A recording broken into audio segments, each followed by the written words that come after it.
स्वागत है आप सभी का न्यूज स्टेट मध्य प्रदेश छत्तीसगढ़ में। मैं हूं आपके साथ लोकेंद्र त्यागी। आपके मुद्दे में आज बात कोरोना महामारी की। कोरोना ने एक बार फिर पूरी दुनिया में खतरे की घंटी बजा दी है। यूरोप के कई देशों में कोरोना तबाही मचा रहा है।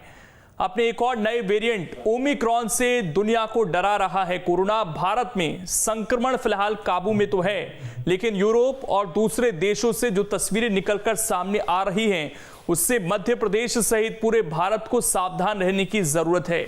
मध्य प्रदेश में कोरोना के कम हो रहे आंकड़ों को देखते हुए सब कुछ पहले की तरह खोल दिया गया। प्रदेश में सार्वजनिक आयोजन भी खूब हो रहे हैं। दूसरी तरफ लोग वैक्सीनेशन लगवाने में लापरवाही बरत रहे हैं और ऐसे में कोरोना के केस धीरे से ही सही लेकिन बढ़ने भी शुरू हो गए हैं। आज चर्चा इसी पर करेंगे कि नए वेरिएंट से हमें कितनी ज्यादा सावधानी रखनी है, कितना ज्यादा ये खतरनाक हो सकता है और मध्य प्रदेश में जो हमने सब कुछ खोला है, क्या उसकी वापस समीक्षा करने की जरूरत तो नहीं। चर्चा के लिए कुछ खास मेहमान भी हमारे साथ जुड़ेंगे, लेकिन उससे पहले एक रिपोर्ट आप देखिए। पिछले 2 साल से जिस महामारी ने पूरी दुनिया को तबाह कर रखा है, अब उसका 32वां वेरिएंट सामने आया है। इस वेरिएंट को WHO ने ओमिक्रॉन का नाम दिया है। मध्य प्रदेश सहित पूरे देश ने बीते 2 सालों में कोरोना की 2 लहरों का सामना किया, जिसने न जाने कितने लोगों की जिंदगी हमेशा के लिए छीन ली। इस नए वेरिएंट के सामने आने के बाद देश के प्रधानमंत्री नरेंद्र मोदी ने दिल्ली में बैठक की और तैयारियों का जायजा लिया। मध्य प्रदेश में इंदौर और भोपाल जैसे इंटरनेशनल एयरपोर्ट भी हैं, लिहाजा ये जानना जरूरी हो जाता है कि मध्य प्रदेश इस नए वेरिएंट का सामना करने के लिए कितना तैयार है। नए वेरिएंट जिसका हम अखबारों में पढ़ रहे हैं, जिसका हम सोशल मीडिया के माध्यम से जो जिक्र हो रहा है, सरकार पूरी तरीके से तैयार है।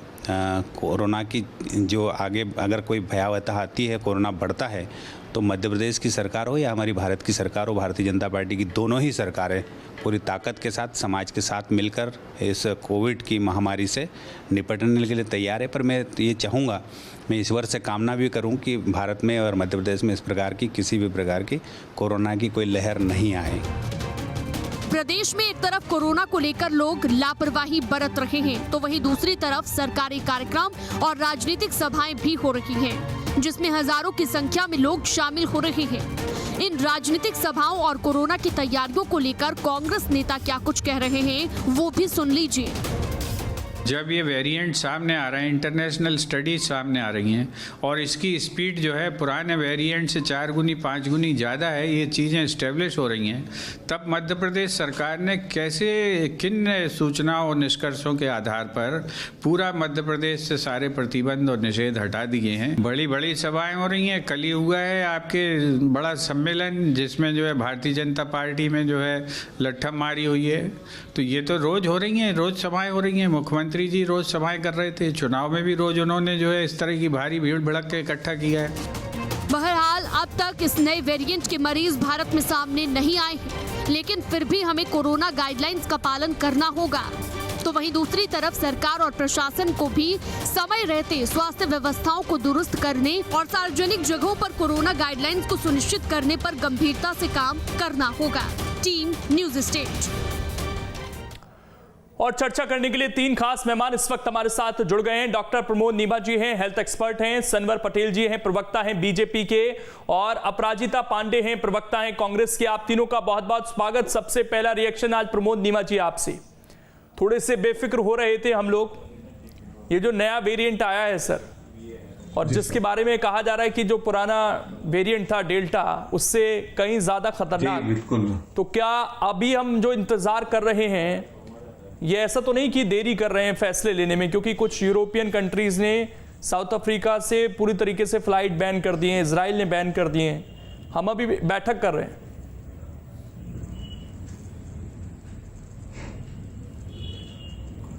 ये जो बोत्सवाना वेरिएंट, या इसको जो नाम दिया गया है ओमिक्रॉन जी, ओमिक्रॉन का मतलब होता है बहुत तेजी से फैलने वाला, क्योंकि जब ये पहली बार पकड़ में आया है तब तक इसके 32 म्यूटेशन हो चुके हैं। और आप समझिए, जब पहली बार पकड़ में आया है तो 32 म्यूटेशन होने के बाद पकड़ में आया है, और इतनी तेजी से फैलता है कि जितनी तेजी से सेकंड वेव जिसने हमारे यहाँ बहुत खतरनाक रूप से महामारी का रूप दिखाया था, उससे भी कई गुना ज्यादा इसका फैलाव है। तो अगर ये एक बार एंटर हो गया हमारे सोसाइटी में, मान लीजिए मध्य प्रदेश में, तो इसको फैलने से रोकना तो बहुत मुश्किल होगा। अब जहां तक इसकी जो प्रवृत्ति है या इसकी जो मारक क्षमता है, उस पर अभी बहुत ज्यादा रिसर्च होना बाकी है कि किस तरह से इसके सिम्टम्स आएंगे, क्या साइंस रहेंगे, रेस्पिरेटरी के रूप में रहेगा या गैस्ट्रोएंटरोलॉजी के कोई सिम्टम्स इसमें आएंगे। तो इसका अभी पूरी तरह से स्वरूप सामने नहीं आया है, किस तरह से अटैक करेगा मानव शरीर पे। और दूसरा जो ये है कि हमने जो वैक्सीनेशन के 2 डोज हमारी 50 to 60% पॉपुलेशन को ही लगे हैं, तो केवल 1 डोज लगने वाले लोगों को कितना इसका प्रतिरोध या सुरक्षा मिलेगी, इसका भी अभी हमारे पास ज्यादा अभी कोई डाटा अवेलेबल नहीं है, या अगर होंगे तो वो धीरे से 1 आध हफ्ते के अंदर हमारे पास अवेलेबल हो जाएंगे। तो तब तक के लिए हम जो कर सकते हैं वो यही है कि gold standard, distancing, social distancing, mask और सैनिटाइजेशन। तो इसको फिर से प्रयोग में तो लाना ही पड़ेगा, क्योंकि जनजीवन को तो अभी हम रोक नहीं पाए, वो अपनी गति से आगे बढ़ता रहेगा। प्रतिरोध और ये सारे नियमों में ढील दी जा चुकी है। अब जहां तक सवाल है इंटरनेशनल एयरपोर्ट्स के ऊपर फ्लाइट्स का, अराइवल का, तो ये 3 जगह से आएगा। अभी हमारे पास दुबई से मैक्सिमम इनफ्लो है, इंदौर, भोपाल, इंदौर में कम से कम, और दूसरा जो है सिंगापुर और हांगकांग से। अफ्रीका से डायरेक्ट फ्लाइट इंदौर की तो है नहीं, अगर या तो ये मुंबई के थ्रू आएगा या हांगकांग, सिंगापुर और दुबई, ये 3 एरिया से जो भी जितनी भी फ्लाइट्स आती है हमारे पास, उनमें हमको बहुत ज्यादा चेकिंग की जरूरत है। उनके जो उससे जो यात्री आ रहे हैं, या तो वो पूरी तरह से प्रतिबंध लगा दिया जाए, या फिर उनकी चेकिंग इस तरह से की जाए कि पेशेंट्स हमारे बीच में सोसाइटी में ना आ सके।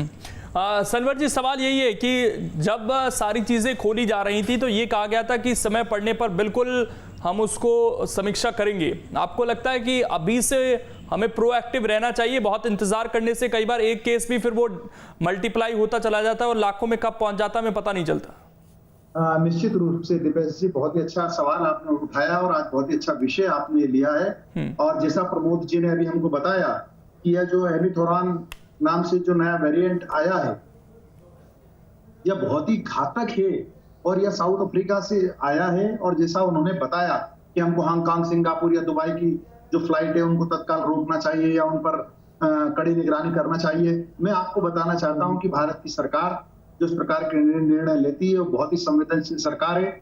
जब पूरी देश ये हमारा समझ नहीं पा रहा था कि लॉकडाउन क्या है, उस समय उन्होंने लॉकडाउन लगाकर इस देश में डेल्टा को रोकने का प्रयास किया था। आज भी सुबह मोदी जी ने एक खास हाई लेवल बैठक की है और उस बैठक में मतलब ये बैठक करना भी हमारी सरकार की जागरूकता है कि देश में जान बचाना है, लेकिन जान से बढ़कर जान नहीं है। अगर जान बचाने के लिए दोबारा जो भी कदम उठाना पड़ा, भारतीय जनता पार्टी की संवेदनशील सरकार तत्काल उस कदम को उठाएगी। जैसा कि बता रहे थे प्रमोद नीमा जी की हांगकांग से फ्लाइट है यहाँ पर और हांगकांग में भी इस वेरिएंट के केस मिल चुके हैं सर, तो ये चिंता की बात है हमारे लिए? नहीं, निश्चित रूप से बड़ी चिंता की बात है। अगर पूरे दुनिया में कहीं भी आता है, हम तो हमारे साइंटिस्ट तो लगातार लगे हैं कि किस प्रकार से वैक्सीनेशन उन्होंने रिकॉर्ड टाइमिंग में पूरा किया। एक आम वैक्सीन जो 7 से 9 साल में बनती है, हमारे भारत के पहली बार इतिहास रचते हुए 7 से 9 महीने में बना दी, जो 7 से 9 साल में बनती। तो ये लगातार साइंटिस्ट भी लगे हैं। नहीं, इसमें तो सरकार को फैसला लेना है सर। नहीं, निश्चित रूप से सरकार ने आज ही, साइंटिस्ट तो भी ये भी देख रहे हैं ना सर कि जो हमने वैक्सीन ली है वो इस नए वेरिएंट पर कितना असर करती है, वो भी रिपोर्ट हम सबके सामने नहीं है अभी। तो वो साइंटिस्ट अपना काम करेंगे, जो सरकार का काम है सर, मैं उस पर बात कर रहा हूँ। देखिए दीपेश जी, प्रमोद जी ने अभी बताया, वो तो मैं थोड़ा सा करेक्ट कर दूं सर, लोकेंद्र मैं बात कर रहा हूँ आपसे।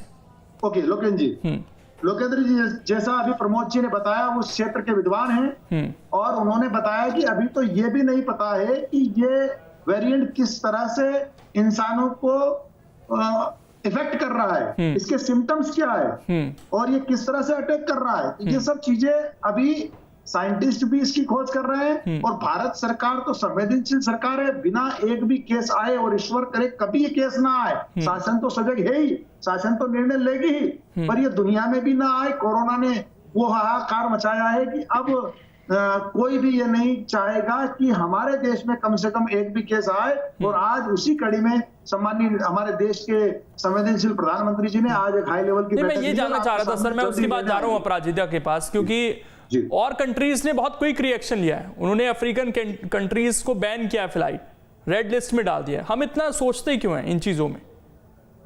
नहीं, मुझे लगता है बहुत जल्दी निर्णय हमारे सामने आएगा, बिल्कुल देर नहीं की जाएगी और किसी भी जांच के साथ खिलवाड़ नहीं किया जाएगा।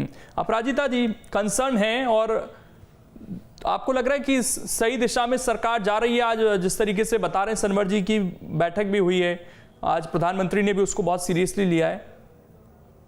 देखिए लोकेंद्र जी, बहुत सारी बातें होती हैं, पर ये जो कोविड स्ट्रैटेजी, इसमें स्ट्रिक्ट एक्शन की जरूरत होती है। मैं आज का अखबार आपके माध्यम से व्यूअर्स को दिखाना चाहती हूँ। ये आज का अखबार है, मेरे भाजपा के मित्र को भी पता होगा। 78 कोविड-19 केसेस 6 दिन में हुए हैं और टेस्टिंग अभी भी 80 के नीचे है। तो ये मध्य प्रदेश की वास्तविकता है।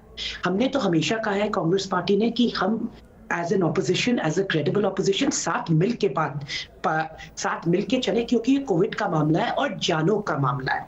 मुझे बहुत खुशी होती है अगर मैं पटेल जी शुरू करते यहाँ पर विनम्रता से माफी मांगने की, कि जिस प्रकार से सेकेंड वेव में जाने गए और फिर बोलते ये सब कि प्रधानमंत्री ने ऐसी बैठक ली है और ये 2-3 चीजें बात की, हाई एंड बैठक ली है, लॉकडाउन की, इन्होंने लॉकडाउन की बात की बार-बार। तो पटेल जी, आपको पता होगा विश्व में, भारत में लॉकडाउन एक बहुत बड़ा फेलियर रहा और आपको जब भी आप लॉकडाउन की बात करते हैं तो आपको माफी मांगनी चाहिए माइग्रेंट वर्कर से, आपको माफी मांगनी चाहिए जिस प्रकार से लोगों को तकलीफ उठानी पड़े, उससे स्टार्ट करना चाहिए पटेल जी। और हाई एंड बैठकें तो होती रहती, पर नतीजा क्या निकलता है? जब हमने सेकेंड वेव में देखा था तो भारतीय जनता पार्टी की जो सबसे बड़ी फेलियर जो रहा था कि प्रधानमंत्री जी गए डैवोस और उन्होंने जल्दी से कह दिया कि हमने कोरोना पे विजय प्राप्त कर दी। इन स्वास्थ्य मंत्री कहते थे कोविड का एंड गेम हो गया। तो लोकेंद्र जी, यही चीजों ने सेकेंड वेव को इस प्रकार से भयावह होने दिया, क्योंकि हमने कभी पुनः विचार ही नहीं किया और वो इतनी बड़ी वेव बन गई। अब ये जो स्ट्रेन का मामला सामने आ रहा है, भारतीय जनता पार्टी को ध्यान से सोचना चाहिए कि फिर से ऑक्सीजन शॉर्टेज ना हो जाए, फिर से रेमडेसिविर की ब्लैक मार्केटिंग ना शुरू हो जाए। और ये सब बातें सिर्फ बातें करने से नहीं होगा, आपको करना पड़ेगा। जैसे मैंने आपको आज अखबार में दिखाया, ये बार बार बोलते हैं सरकार की तैयारी पूरी है। पहले भी हमने यही सुना था कि सरकार के पास पूरा ब्लूप्रिंट है और दिसंबर तक, सेकेंड डोज तक पूरी आबादी वैक्सीनेट हो जाएगी। बट वास्तविकता में ये क्या हुआ? मई में आपको पता है आंकड़े जो सामने आए थे, सिर्फ 50%, सिर्फ 50% उतने वैक्सीनेशन लग रहे थे जो 100% लगने चाहिए। तो इतनी वास्तविकता, इनकी कथनी और करनी में इतना अंतर था और उसके कारण बहुत जानें चली जाती है। आप अपना एक भी गोल पूरा नहीं कर पाते और बातें करते रहते हैं। जनता के सामने इतने लोग मर गए, इतने लोगों की जाने गए, हर परिवार में से एक इंसान का इंतकाल हो गया। ये सबको पता है, हमें पता है, मध्य प्रदेश की जनता को पता है, भारत की जनता को पता है। तो आज कृपया करके ऑपोजिशन के साथ बैठिए। जो आपने देखा होगा सेकेंड वेव में जो राहुल गांधी जी ट्वीट करते थे वो बाद में गवर्नमेंट पॉलिसी बन जाती थी और उस पे फिर अमल होता था। उसके पहले ही अगर हम सारे विशेषज्ञों की बात मान लें और विनम्रता से सबके साथ बैठे तो हम कोविड थर्ड वेव अगर आए और नहीं आए उसके लिए हम पूरी तरीके से तैयार रहे। जैसा हमने सेकेंड वेव में देखा था कि कैसे हॉस्पिटल्स में आपने देखा था किस प्रकार से एक स्थिति उत्पन्न हो गई थी, उसको अवॉइड करने का पूरी तरीके से प्लान। सनवर पटेल जी, अब हम थोड़ा सा मध्य प्रदेश की बात करें सर। तो मध्य प्रदेश में भी अब जहां पर पहले 4-5 मामले थे वो 19-20 तक पहुंच रहे हैं सर। अब इंदौर में फिर से मामले बढ़ने शुरू हुए हैं। नहीं, निश्चित रूप से लोकेंद्र जी, मध्य प्रदेश में 19 मामले हुए हैं और निश्चित रूप से ये चिंता का विषय है। मध्य प्रदेश की सरकार इस बात को पूरी सजगता से, पूरी सतर्कता से ले रही है। सभी अधिकारियों को, वहां के हेल्थ वर्कर्स को निर्देश दिए हैं कि ये किस प्रकार से जो आए हैं इनको पूरी बारीकी से देखा जा रहा है और किसी भी हाल में इस प्रकार के मामले ना बढ़े, इस बात की पूरी चिंता मध्य प्रदेश की सरकार कर रही है। और हमारी बहन अपराजिता जी ने जो कहा है कि लॉकडाउन फैल रहा है, जब लॉकडाउन लगता है तो ये उसको फेल कहते हैं, जब लॉकडाउन हटता है तो ये कहते हैं कि इसको क्यों हटाया गया। और आज ये कह रही है कि वैक्सीनेशन नहीं हुआ। आज 120 करोड़ वैक्सीनेशन देश भर में हुआ है। और देखिए आप कि लोगों की जान बचाने के साथ साथ देश की सरकार ने और मध्य प्रदेश की सरकार ने अपनी जानों की परवाह न करते हुए हमारे शीर्ष नेतृत्व में लोगों की जान बचाने का काम किया है। और देश में 80 करोड़ लोगों को खाद्यान्न सामग्री उपलब्ध कराने का काम किया और आज भी मुफ्त खाद्यान्न सामग्री उपलब्ध कराई जा रही है। तो लोगों की जान बचाना देश और मध्य प्रदेश की सरकार की प्राथमिकता है। लेकिन आप एक चीज तो मानेंगे सनवर जी कि ये वो बफर टाइम है अब हमारे पास, और हम पूरी उम्मीद ये करते हैं, प्रार्थना ये करते हैं कि किसी भी तरह की वेव अब भारत में ना आए। लेकिन उसके बावजूद हमें रेमडेसिविर का एक स्टॉक क्या नहीं रखना चाहिए अभी से, उसको लेकर हमें समय समय पर जानकारी की अपडेट नहीं करनी चाहिए, क्योंकि पिछली बार ये हुआ था कि हमने प्रोडक्शन बंद कर दिया था और उसके बाद जो क्राइसिस हुए वो फिर सबके सामने थे। निश्चित रूप से ऑक्सीजन को लेकर जितने प्लांट की हमने बात कही गई थी क्या सब लग गए, वो सारी चीजें अभी से हमें देखनी चाहिए। निश्चित रूप से इसकी उपलब्धता निश्चित की जा रही है और ये संवेदनशील सरकार है, किसी भी बात को हम छोड़ने वाले नहीं है। मैं अपनी बहन अपराजिता जी से जरूर पूछना चाहूंगा कि वो लॉकडाउन के फेवर में है या लॉकडाउन के खिलाफ है। कांग्रेस का मंतव्य ही स्पष्ट नहीं होता है, उनकी पार्टी के लोग ये स्पष्ट नहीं कर पाते हैं कि वो चाहते क्या है। चलिए अपराजिता जी जल्दी से इसके बाद बोलिए, मैं नीमा जी के पास ये उत्तर दे रहे हैं। कांग्रेस पार्टी भारतीयों की जान बचाने के फेवर में है। लॉकडाउन जिस प्रकार से किया जाता है 4 घंटे के नोटिस में, ऐसे नहीं किया जाता कि माइग्रेंट वर्कर्स जो प्रवासी मजदूर हैं उन्हें पैदल जाना पड़े और लोगों की जान चली जाए। इस तरीके से इंप्लीमेंट नहीं की जाती स्ट्रैटेजीज। कांग्रेस पार्टी ने हमेशा ठोस स्टैंड दिया है, गवर्नमेंट को, सरकार को हमेशा सकारात्मक सुझाव दिए कि किस प्रकार से कोविड को टैकल किया जा सकता है। पर भारतीय जनता पार्टी की ये स्ट्रैटेजी फिर वही स्टेट्स ने भी वही किया ना, जब स्टेट्स को पावर दी गई तो स्टेट्स कौन सा नया फॉर्मूला लेकर मध्य प्रदेश की बात करते हैं। जब कोविड की आने पर थी, पीक पर थी, तब ये एक लोकतांत्रिक चुनी गई सरकार को, कमलनाथ जी की सरकार को डिस्टेबलाइज करने लगे थे। वो समय नहीं है। मैं नीमा जी 2-3 सवाल आपसे लेना चाहता हूं, जिसमें पहला सवाल यही है। कोई भी एक मिनट में मैं आ रहा हूं आपके पास। अपराजिता जी प्लीज आ रहा हूं मैं आपके पास। हर बार ये कहा जाता है कि जब कोई नया स्ट्रेन आता है तो वो कमजोर हो जाता है, वो फैलता ज्यादा है, लेकिन उसके जो परिणाम है वो घातक नहीं होते हैं। लेकिन पिछले स्ट्रेन ने न सिर्फ हम सबको बीमार किया बहुत ज़्यादा, बल्कि बहुत सारे लोगों की जान भी गई। और इस बार भी अगर हम ये कहें कि शायद ये कमज़ोर होगा, तो ये कह पाना क्या जल्दबाजी नहीं होगी? थोड़ा इसको हम हल्के में ना ले। ये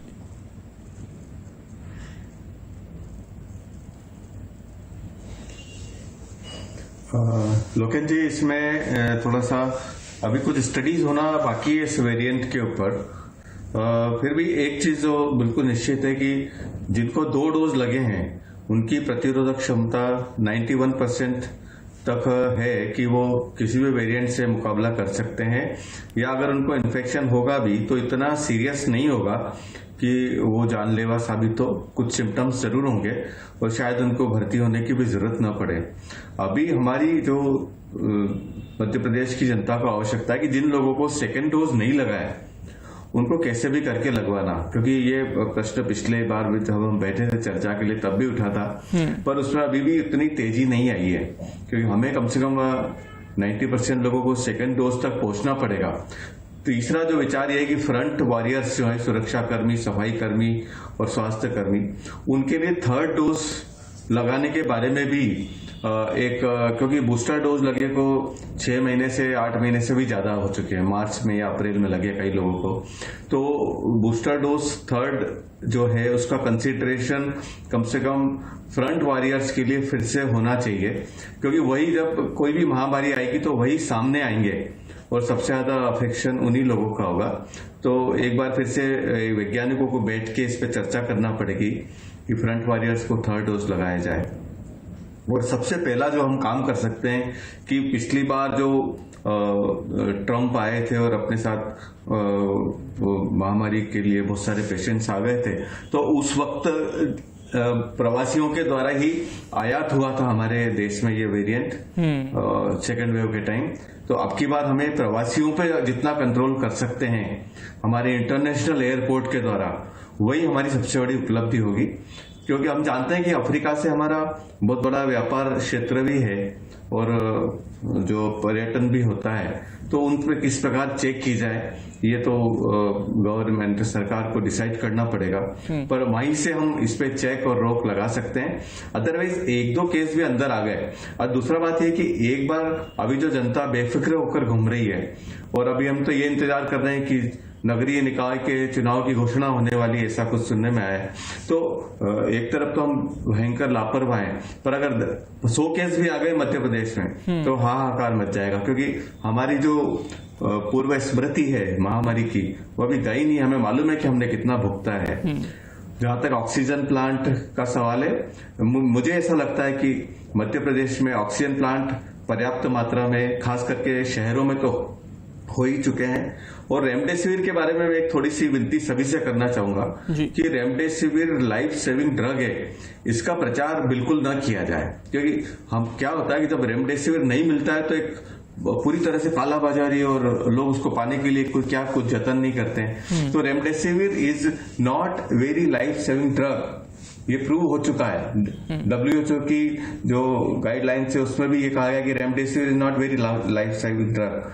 तो जब उसके पीछे अभी हम अपने जो बातें हैं उनमें रेमडेसिविर को ज्यादा महत्व न देते, उसका प्रोडक्शन जारी रखें, पर ये प्रचार न करें कि रेमडेसिविर न मिला तो पेशेंट को कुछ हो जाएगा।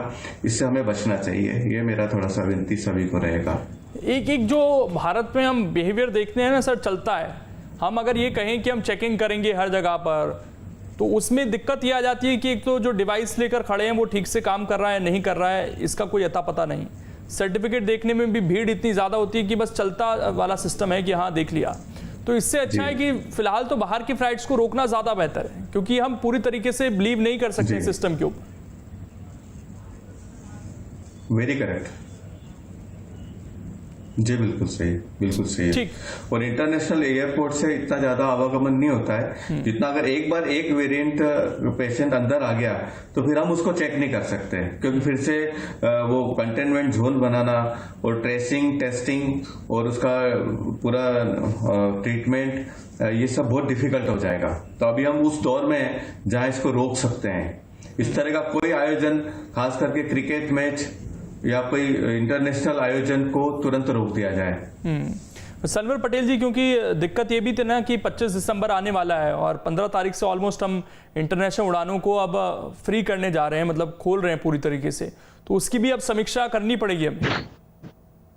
निश्चित रूप से लोकेंद्र जी, जैसा मैंने आपसे कहा है कि आज देश के संवेदनशील प्रधानमंत्री जी ने हाई लेवल की बैठक बुलाई और सेकंड लेयर में भी देश के प्रधानमंत्री जी रात दिन अपने पूरे मंत्रियों के साथ लगे रहे। मध्य प्रदेश में भी हमारे संवेदनशील सरकार और शिवराज जी ने तो यहाँ तक गए वो खुद और हमारे समय बीत गया, मुझे लगता है उससे बेहतर है कि आगे की करना चाहिए, क्योंकि सेकंड वेव में जितना भी काम हुआ उसके बावजूद फिर भी लाखों लोग प्रभावित हुए, लाखों लोगों की जान गई। तो वो सिस्टम भी नहीं चाहिए, मैं उससे और कहीं ज्यादा बेहतर चाहिए सिस्टम। रात दिन एक करके 8 करोड़ 60 लाख टीके मध्य प्रदेश में लग चुके हैं और अभी भी हम आपको बोल रहे हैं कि दिसंबर अंत तक मध्य प्रदेश के सभी पात्र लोगों को जिनको टीका लगना चाहिए हम सेकंड डोज पूरा कर लेंगे। कैसे लग जाएंगे सर, बताइए, थोड़ा कैलकुलेशन करिए। 7% लोग ऐसे हैं, एक मिनट सुनिए सनवर पटेल जी, 7% लोग ऐसे हैं जिनको फर्स्ट डोज नहीं लगा है। उनको अगर आज आप लगाएंगे फर्स्ट डोज तो सेकंड डोज की जो डेट है वो 3 महीने बाद आएगी। इस साल में 3 महीने नहीं है तो इस साल तो किसी भी हाल में पूरा नहीं हो सकता है, लग ही नहीं सकते। देखिए 8 करोड़ 60 लाख टीके लग चुके हैं और अब सेकंड डोज लगने की बारी है। अधिकतम जो ऐसे लोग बचे हैं जिनको सेकंड डोज लगना है, फर्स्ट डोज में उन लोगों को नहीं लगा है जो या तो बीमार हैं या जिनको नहीं लग सकता है। मतलब पात्र आबादी हम नहीं कर सकते कंप्लीट, ये साफ है, इस चीज को मानना पड़ेगा। पात्र आबादी को पहला डोज लगभग लग चुका है। सरकारी आंकड़े हैं सर, 7% लोगों को नहीं लगा है, मैं तो सरकारी आंकड़े बता रहा हूं। हाँ, नहीं लगा।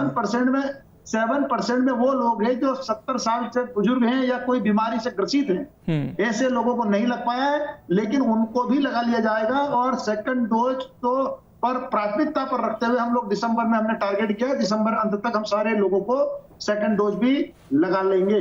तो क्या वो जो टाइम है फिर उसको कम करने जा रहे हैं आप लोग? 84 डेज का जो टाइम है? नहीं, मैं 7% उन लोगों को बोल रहा हूं जिनको लग नहीं सकता है। अगर आप 7% लोग बता रहे हैं तो वो उनको, इसका मतलब आप ये मान रहे हैं कि 100% जो फर्स्ट डोज हम कंप्लीट कर चुके हैं, आप ये कह रहे हैं?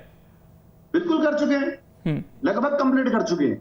नहीं, पहले तो खबरें आ रही थी और टेस्टिंग का क्या सर? ढूंढने से नहीं मिल रहे हैं वो लोग जो 7% रह गए हैं। अब क्या उनको आइडेंटिफाई कर लिया सरकार ने पूरी तरीके से उन 7% लोगों? जो लोग अगर कोई लोग नहीं है यहाँ, अगर वो यहाँ से बाहर चले गए तो यही कहा जाएगा ना कि जो यहाँ पर है मध्य प्रदेश में उन सब लोगों को लग चुके हैं। इसमें ना तब गलत कहा था ना आप गलत कह रहे हैं। चलिए सर, समय इतना ही है, लेकिन ये बहुत सीरियस है और इसको बहुत सीरियस अब हमें लेना होगा।